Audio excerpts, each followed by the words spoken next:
Welcome to the Filthy Heathens podcast. My name is Kirk. I got a great show for you today. Today we're going to focus mostly on the Derek Chauvin trial. So he is on trial for the murder of George Floyd. So for those of you who don't know, George Floyd he's the man who died in that video last May, I believe, where you saw it. The cop was kneeling on his neck as he was handcuffed and on his face. So the trial is going on right now. It has been for a little over a week. So I'm going to go over the happenings in that trial. If you thought that it was an open and shut murder case, it is not turning out that way. So I'll go over the ins and outs of that as best I understand them.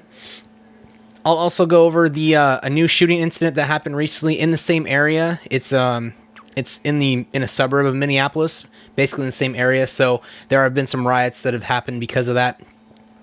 I'll also go over some new developments in what our idiotic president here in the U.S. is doing. And some of these things, I think he's actively trying to start a civil war. I might be overreacting to that, but I'm going to go through some of the reasons for that and, my reasoning for that, why I believe that as of right now.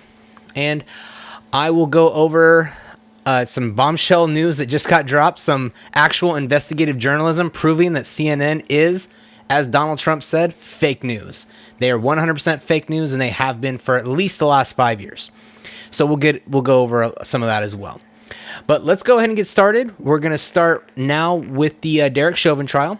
Like I said, the trial of Derek Chauvin, he is on trial for murder of George Floyd. He's a former police officer who was called to the scene to arrest George Floyd for, I believe, using a fake $20 bill for a purchase and potentially drug use and things like that. So he was called to that scene, and what the initial video that we all saw, and I don't want to replay it because it's still, even with the extra knowledge that I know of what was going on and things like that, it's still really hard to watch, and it's not a good thing to watch. So I'm not going to show it here. If you want to see it, it's on YouTube, it's on Rumble, it's on all the video platforms. Go ahead and find it yourself.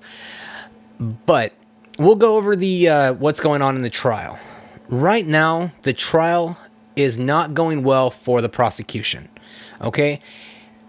I've been following it. I've watched some of the testimony, and it really, if I had to guess right now, if you took all the political aspects out of this case, if this was just kind of your average, okay, there was a cop who may have did something wrong and now he's on trial for killing somebody. If you take all the political ramifications out of this, I would say Derek Chauvin would be acquitted of all charges, not just murder, because he's on trial for murder in the second degree, murder in the third degree, and manslaughter.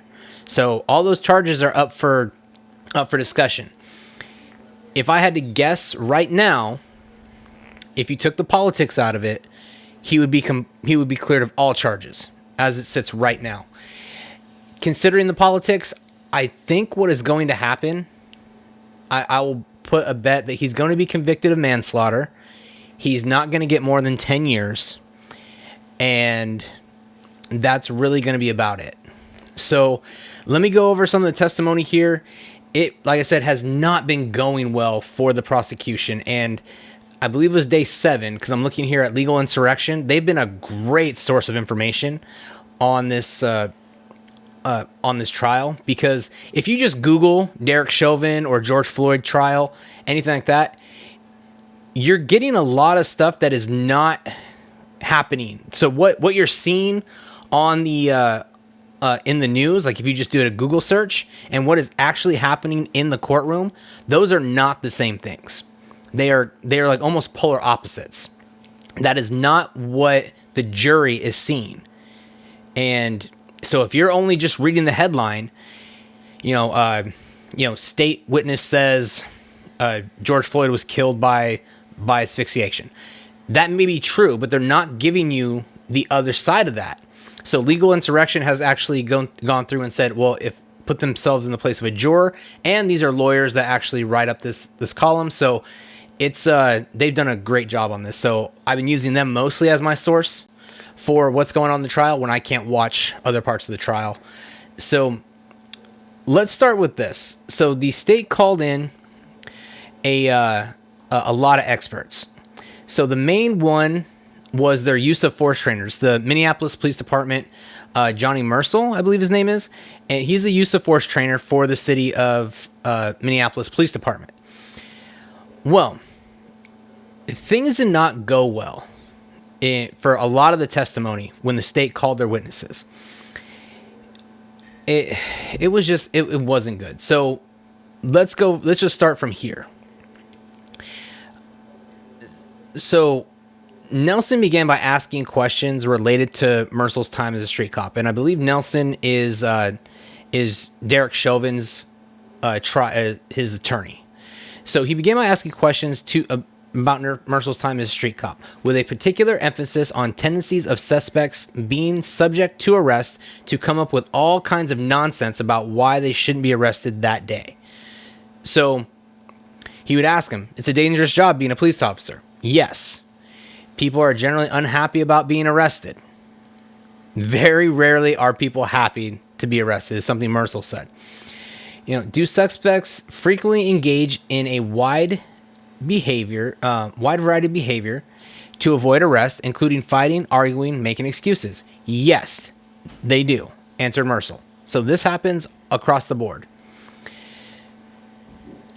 So, indeed, when asked himself, so when Mercil was asked,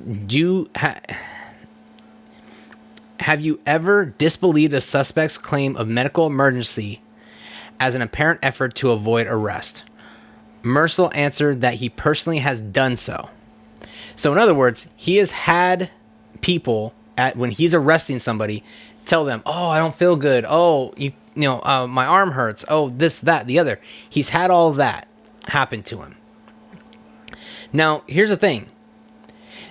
All of this undercuts, and this is from legal insurrection, all of this undercuts the part of the prosecution narrative that is relying on Floyd's purported pleas and excuses about claustrophobia and anxiety and crying out for mama.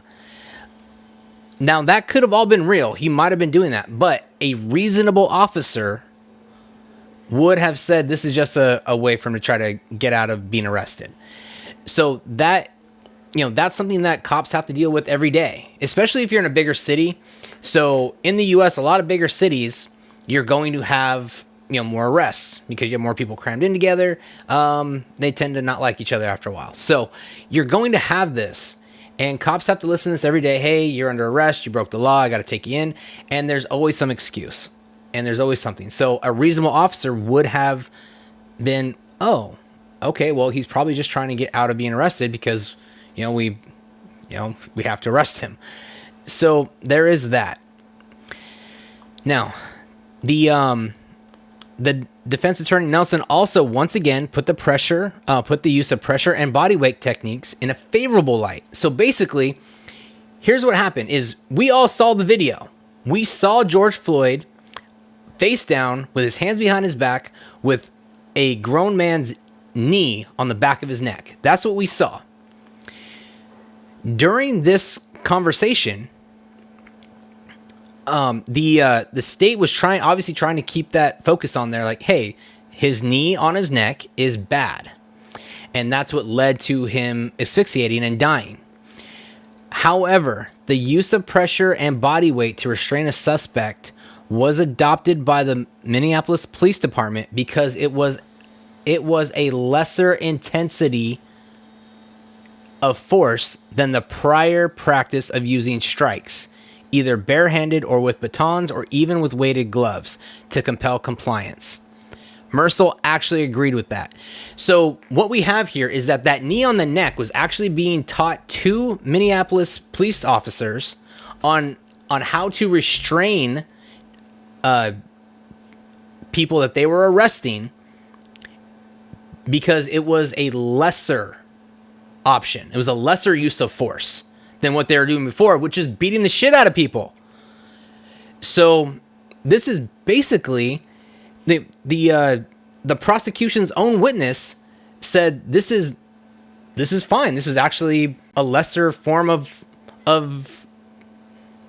what's the freaking term here? The lesser intensity of force. So it's a lesser of two evils when you're doing something like this. Basically, what the jury saw was that Derek Chauvin, in acting the way he did, was actually better than what he could have done. Because also in this situation, they were told, the jury was also told throughout the last 7 days, they were told, actually, when we see the body cam footage of Floyd actually being arrested, not the 9-minute video that we all saw with him just dying right there in the street. Preceding that, the police released the body cam footage. You see him resisting arrest. You see him trying to hide evidence that he's making a drug deal.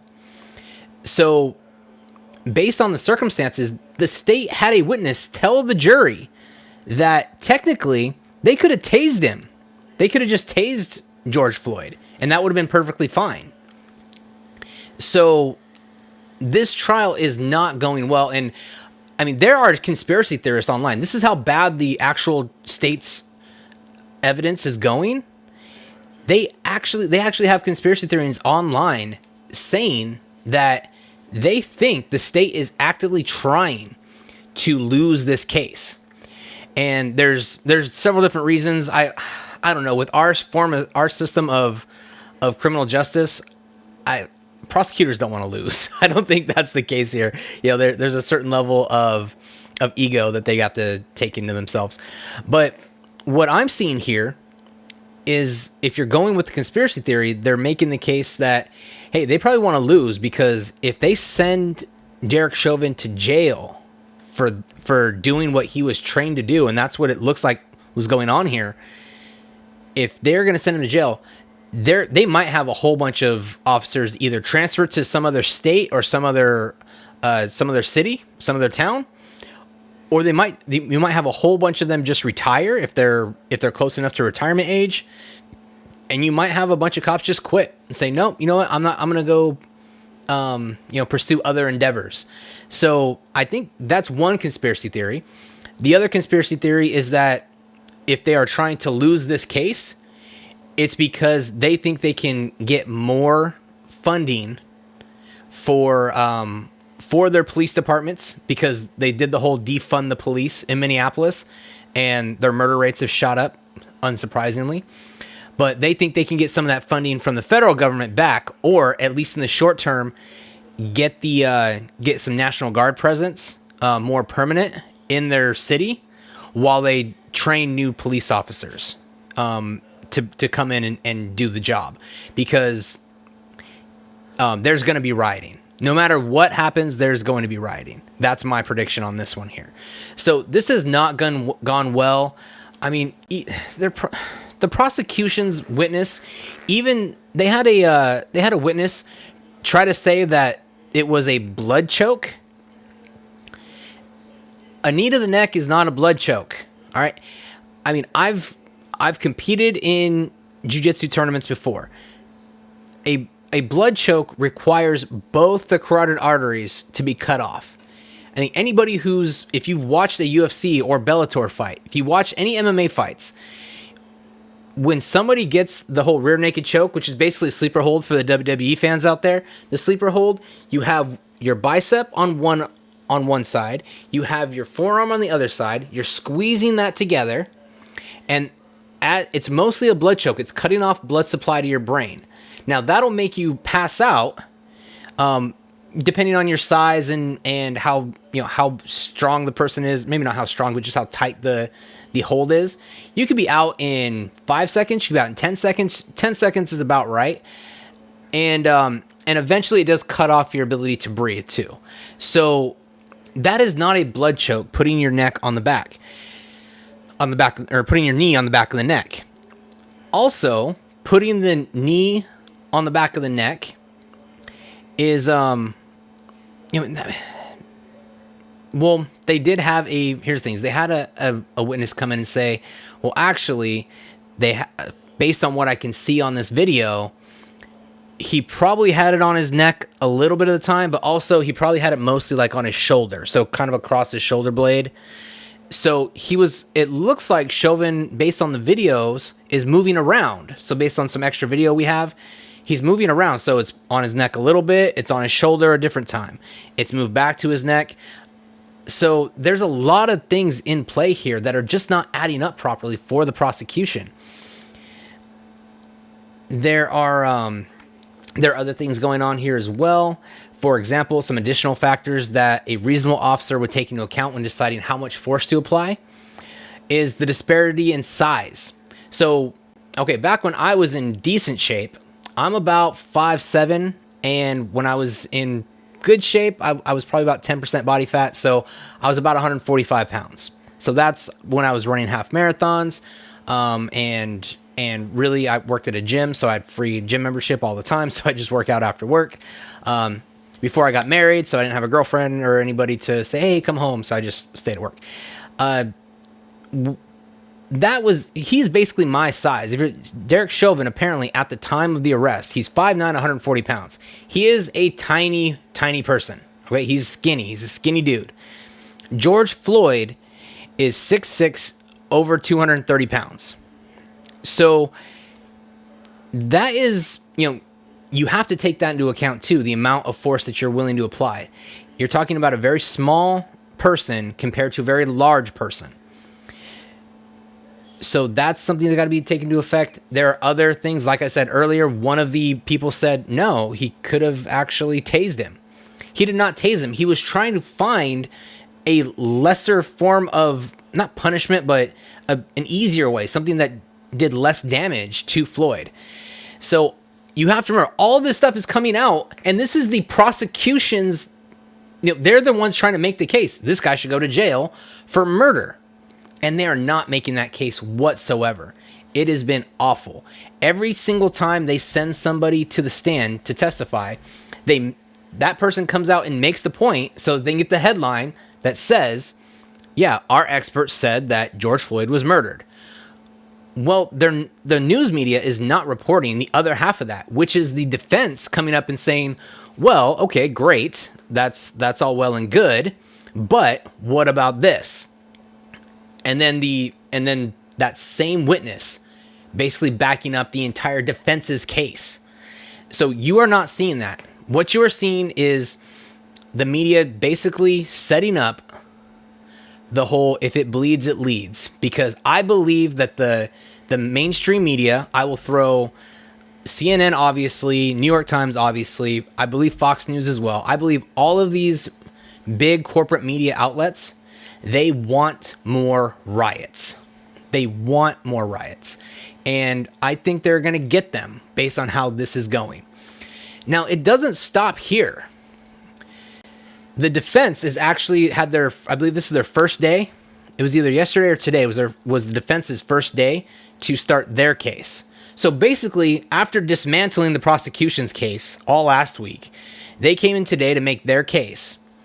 And they called in the medical expert, who is, this guy is let's see here, where's his name? Dr. David Fowler, a retired forensic pathologist who was chief medical examiner for the state of Maryland.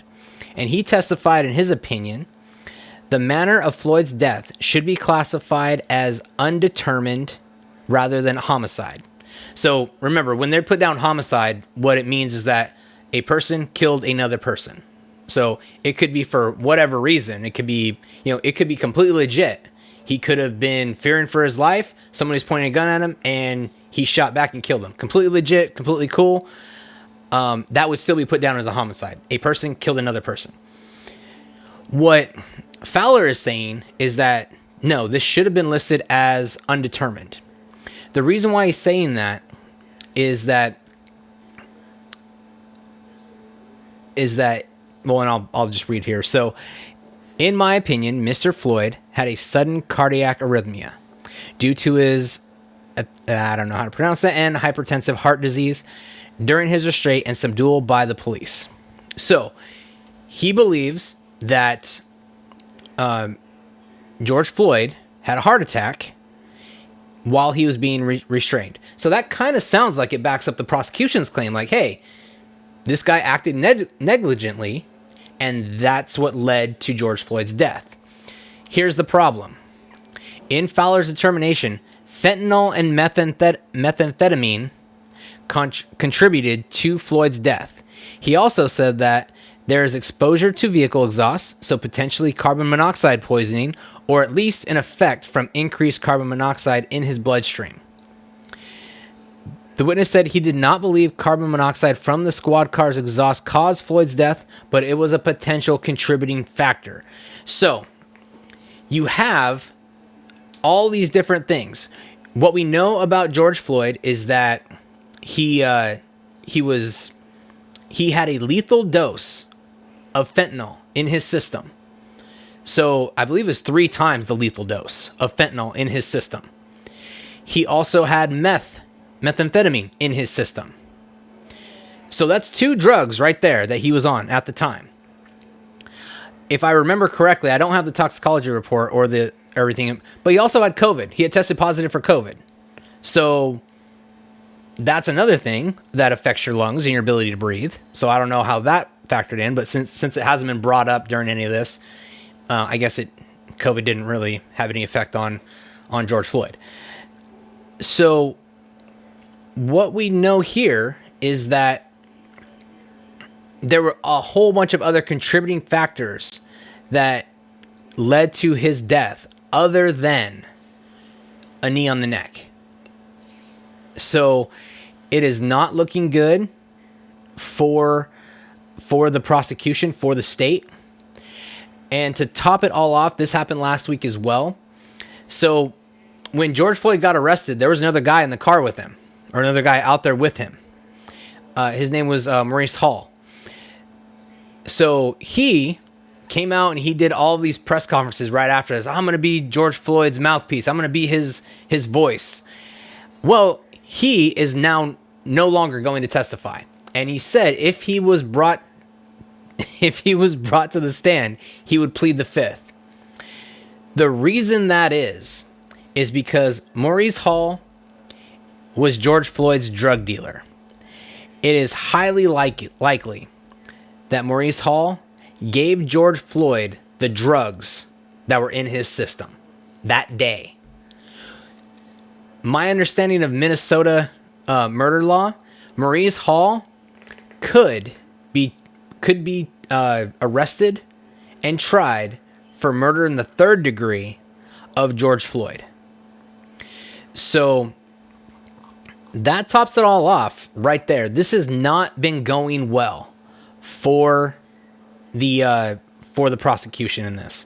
Derek Chauvin, if you were to remove all politics aside, if you were just to remove all of that from this trial, Derek Chauvin is likely getting acquitted completely of all charges. I think with everything that's going to go on, I think you're going to see him convicted of manslaughter, and he'll get somewhere between 5 and 10 years. My problem with that is that there are going to be riots no matter what. You're going to see riots no matter what. And what's really going to be a problem is that the reason why the media is chalking this up to, they're trying to make it like, oh, things are going great for the prosecution. Yeah, it's a slam dunk. He's getting convicted. It's no problem. Because I'm 99% sure that I believe the trial is going to be over next week. So what's going to happen is that you're going to see Derek Chauvin convicted of manslaughter. So he's going to get convicted of George Floyd's death. What is really going to happen, though, is all the headlines from all the fake news places like CNN and the Washington Post and New York Times, all the headlines are going to read, Derek Chauvin acquitted of murder, or Derek Chauvin acquitted of the murder of George Floyd. They're going to lead with that he was acquitted. And nobody's going to go any further into that. They're not going to really know right off the bat that he was convicted, if my prediction comes true. What they're going to find out is that, oh, he got away with murder.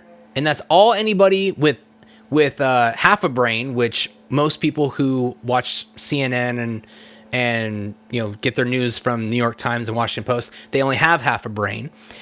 So they're going to say, okay, fine, well, he got away with murder, and there's going to be riots.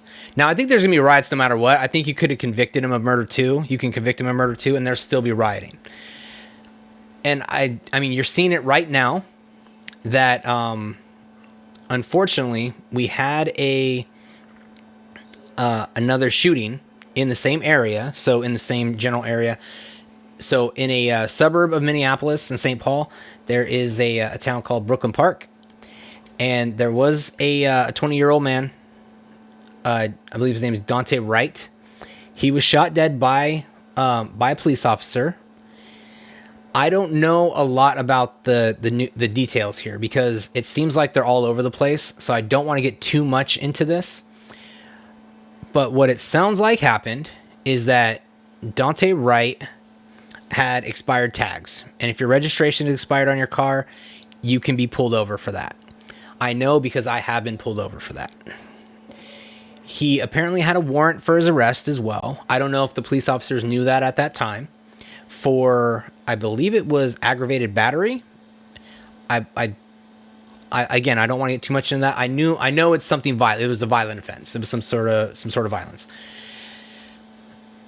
What I saw in the video was that somebody yelled, "Taser, taser." So somebody was saying, "Hey, we need to tase him," because it looks like he's trying to resist arrest, get back into his car, and try to grab something. I don't know what that something was, but if I'm a police officer, I'm going home to my family. I know that much. But what the story sounds like right now is that the police officer, she meant to grab her taser and grabbed her gun instead. Now, I don't know if I buy that yet or not, but that's what it sounds like happened.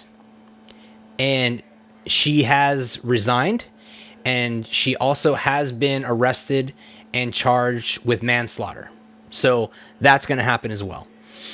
So that's what I know about this trial right now.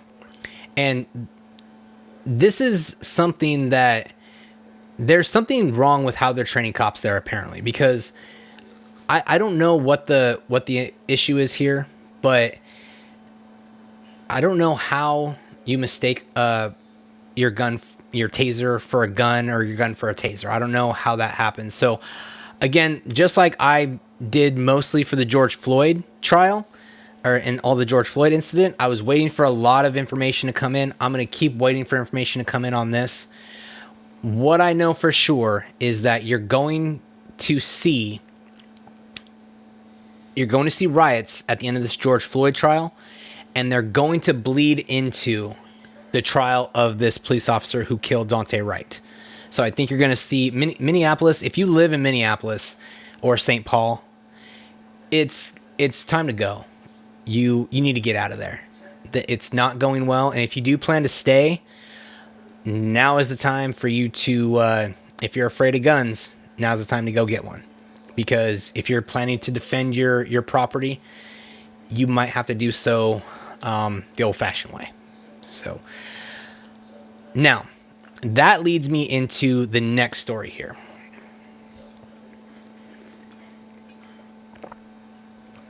So I brought up gun rights. Gun rights right now are 100% under attack in the United States. We have a president who is senile and just not all right in the head, being controlled by other people, and is basically just going out and spewing the dumbest things he possibly can. And if you thought Trump was bad and you don't think Biden is as bad, you're just not paying attention. So what we're seeing here is Democrats are actively trying to eliminate your gun rights.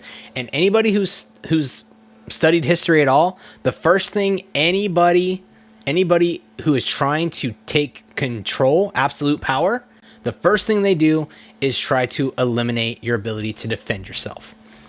So how are Democrats doing that? Well, Joe Biden already did some weak ass executive orders, I'm not worried about those at all. So I'm not even going to go over them. They're largely just symbolic, and they're really not going to do anything. All right, nobody's really going to pay attention to them. They're not a big deal. What Joe Biden is actually doing is there are Democrats in the House and Senate who are introducing legislation so they can pack the Supreme Court. They want to add 4 new Supreme Court justices.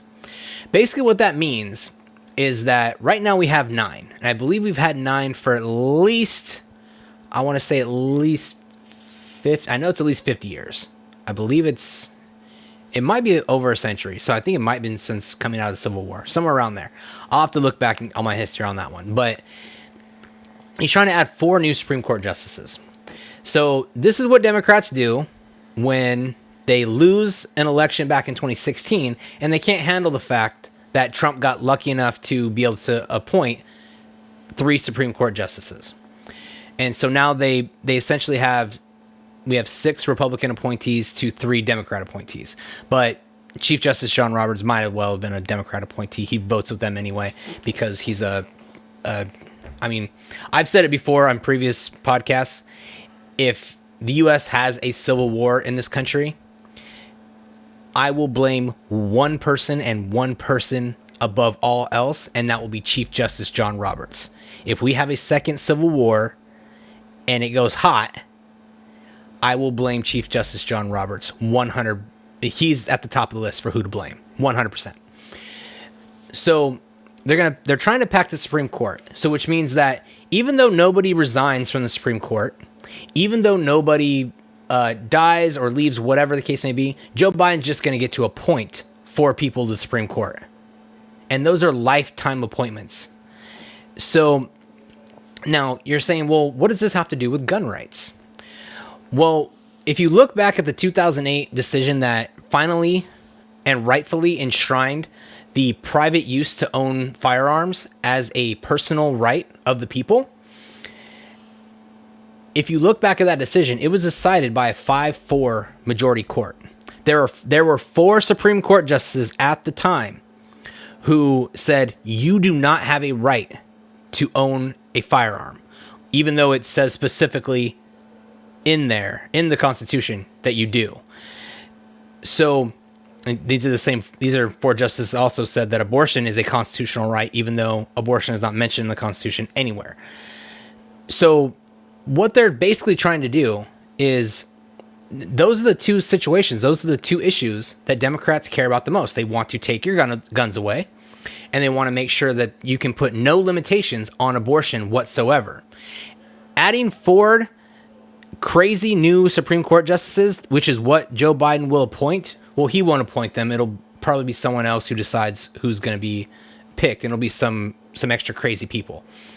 What will happen is he will appoint justices who will immediately go about overturning the Heller decision, making sure that we can say, oh no, you actually don't have a right to keep and bear arms anymore. So that's the main thing to do. They need to overturn Heller. And then on top of that, what they're going to make sure they do is that for Roe v. Wade, they're going to make sure that Roe v. Wade is expanded. They want to expand it more so that not only is it a constitutional right, but any restrictions on abortion can be challenged in court, or basically they don't exist. So even restrictions that limit your ability to have an abortion after in the third trimester, when a C-section is actually a better way to go if there's any problems. I mean, that's the safer way to go from my understanding of the science. So I mean, you have states like New York who have passed legislation saying that a woman can actually decide to have an abortion after her water breaks. So basically 9 months, her water breaks, like, oh, you know what? I don't want to do this. So the state of New York has passed a law that says a woman can abort the baby at that point. That's basically what these 4 new justices will accomplish. They will make sure that laws like that are the only types of laws that you can have when it relates to abortion throughout the country. And that's really what this is about. They lost the 2016 election, which cost them the ability to appoint 3 Supreme Court justices. And now they're like, well, what we're going to do is we're just going to add more justices. What they don't understand is that, number one, if you think Republicans are not going to end up back in power, now I know they're trying everything they can do, and this has been something that's been going on for a while. They're trying to add new states, and they want specifically just Democrat states. They want Washington, D.C. to be a state, and they want to make Puerto Rico a state, which will basically give them extra... it'll take House seats away from some red states like Florida and Texas. It'll give them to Puerto Rico and D.C. But the main thing is that they will get 4 new senators that will definitely be Democrats. You'll get at least 3 Democrat senators added to the Senate. That's without a doubt. That'll happen. So this is something they're trying to do. These were the 2 things that I was the most concerned about for a Democrat win of the 2020 election, especially the presidency. I was more concerned about the Senate than I was anything else. But the president was kind of like the final backdrop, the final, like, hey, okay, this is not happening. So adding new states and packing the Supreme Court. Those are the 2 issues that I was the most concerned about over everything. And it looks like that's going to happen, or at least Democrats are actively trying to do this. This is how they are going to make sure that they come after your guns. Now, I'm telling you this from my experience. I've lived in many different states, and I can tell you right now, if you want a civil war, this is how you get a civil war. You are not going to convince people to give their guns back. The whole idea of a buyback is bullshit. And the people I know in many different areas in this country, they are not going to let you buy their guns back. And if you try to take them by force, you are not going to like the result. And I'll give you an example. I believe it was back in 2013. There was a guy named Cliven Bundy. All right. So he had land where he was having cattle graze, and the federal government said, well, actually, you can't do that anymore. Well, there was a whole court case. Well, there was a whole thing where there was a whole court situation going on, and eventually it got out that, hey, the federal government is not treating this guy fairly. And they're fining him. They're trying to take his life and his livelihood away. They killed some of his livestock, which is his property, which you can kind of compare that to a gun buyback. They just basically confiscated his property, essentially. And so what happened is you had a bunch of people show up with their guns, and they made sure that federal officers were not allowed to arrest Bundy. They made sure that his property was protected.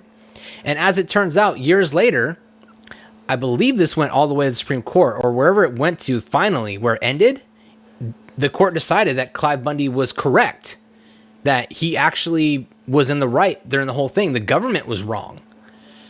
So they were trying to ruin this man's life. The Obama administration was, anyway. They were trying to ruin this man's life, ruin his livelihood, and they were planning to arrest him and basically remove all ability for him to pay legal fees because he can't make any money anymore because he's in jail.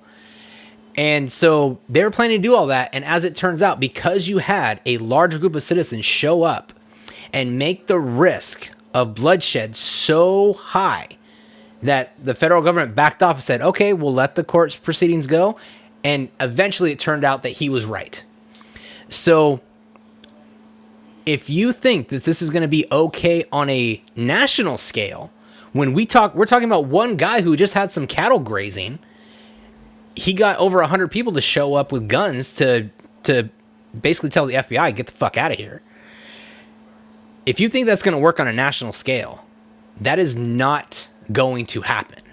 So I'm saying this correctly.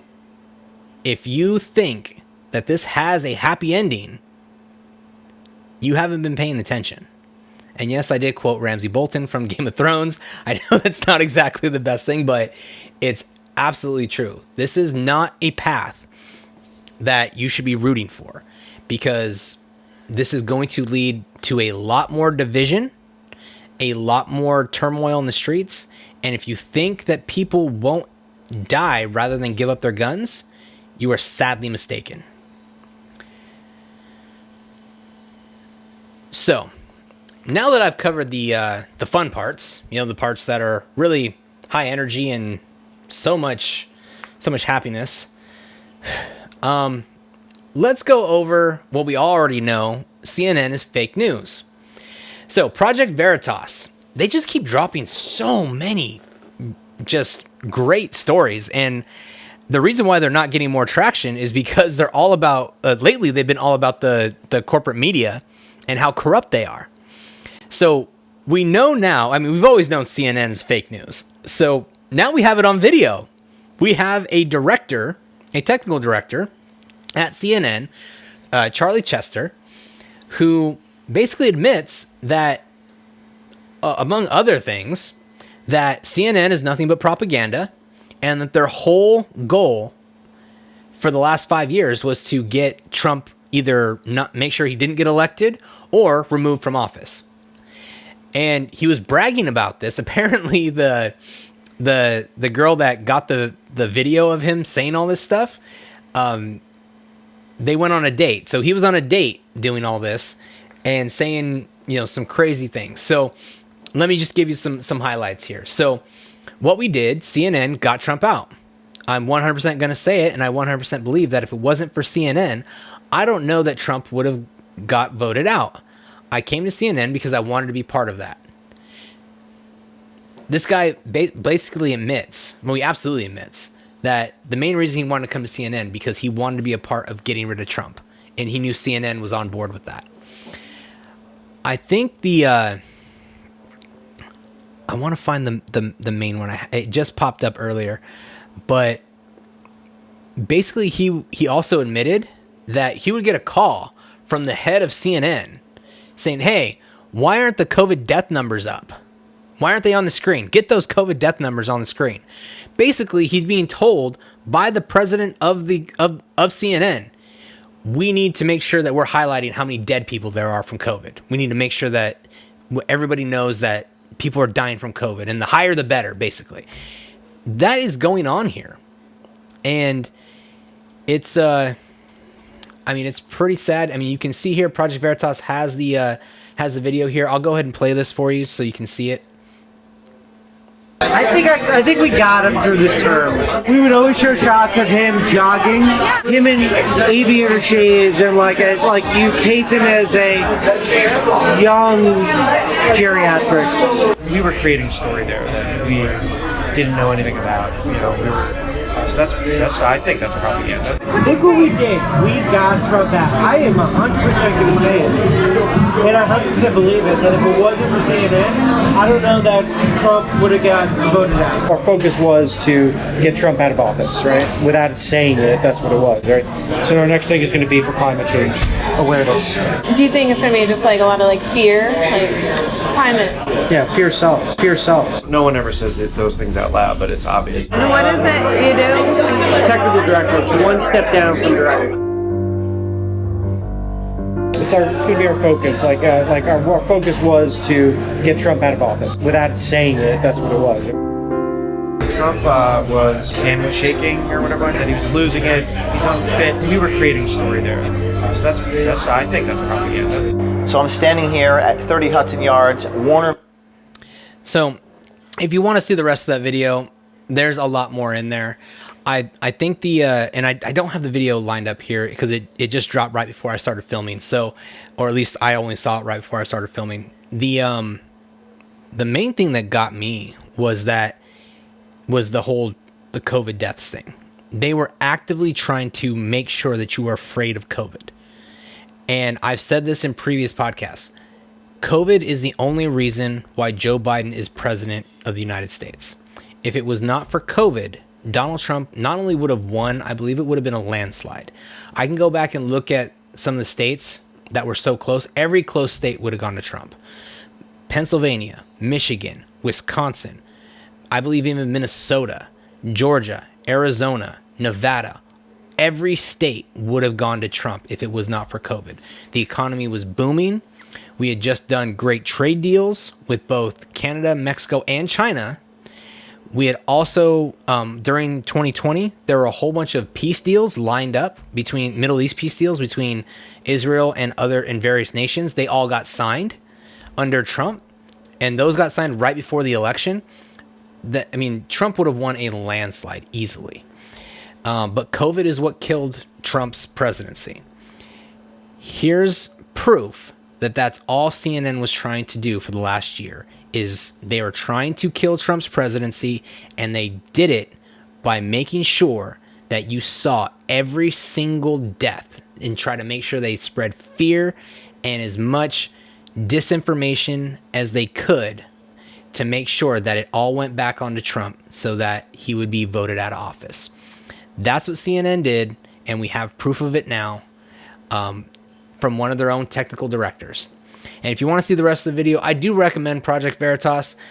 People like to say they're just right-wing propaganda. Well, maybe if the left wing wasn't so corrupt, he would get more right-wing people on here.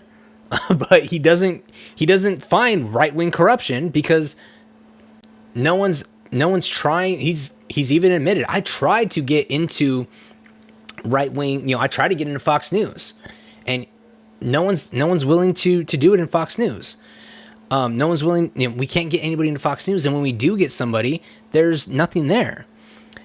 But you get plenty of stuff from CNN. You get plenty of stuff from MSNBC, and if you want to go back, find the video from ABC a couple years ago, right after the Epstein thing happened. ABC covered up Epstein's connections to Bill Clinton. So there is video that clearly demonstrates that. So go take a look at that. But I highly recommend Project Veritas. More evidence that CNN is fake news. So by all means, take a look at it. And there is a whole bunch. As you can see, this is almost a 9-minute video of him calling out CNN. There's plenty of information there. And this is only part one. He's probably going to be dropping more and more as the days go on. So I would say, check out James O'Keefe. He's on Twitter as well, but it's his Project Veritas does great work. So keep doing that. Keep supporting them. But that's all I got here today. If you do have, I want to thank everybody for liking my videos, watching them, and subscribing. Please recommend me to your friends. Go through and, I'm trying to get up more and more content. I know I took about a week off, and so I apologize about that. But family comes first, and if you're watching this, family comes first. You have to make sure you keep that in mind. I think my plan is here is when I first started doing the quick rant videos, they were meant for just things that I wanted to get off my chest right away, something like a breaking news thing or something. And I'll probably still do that. But if I have to take, more than say 3 or 4 days off from doing the podcast, I'll do a quick rant video, just really quick on my phone to kind of talk about, current events, what's going on, give you my take on things. And I'll keep posting those videos, but please keep liking my videos. Just share, subscribe, get me out to your friends. Like I say all the time, if you think I'm full of shit, extra incentive for you to share. Hey, look at this dumbass. So if you like my work, share with your friends. If you don't like my work, share with 2 of your friends. And if you want to support my work, go to filthyheathens.locals.com. I have a page set up there, and that's where you can subscribe to my channel, and you can give me your money, basically. So if not, just keep supporting me here. I also have a Rumble account. It's Filthy Heathens channel. It's the Filthy Heathens on rumble.com. It's another streaming video service, so check me out on there too. I don't have everything put on Rumble yet. My plan is to get everything also transferred onto Rumble as soon as possible. I might start clean with Rumble as of probably episode 20. Once I get to episode 20, I'll start putting everything on Rumble as well, kind of just uploading to both YouTube and Rumble at that point. But yeah, check me out all over the place. I'm on Twitter at Heathen Kirk on Twitter, and check me out there. If you guys have any questions at all, comment. And I want to thank all the new subscribers and everybody who's been watching my video. Thanks again, and I'll see you next time. Bye.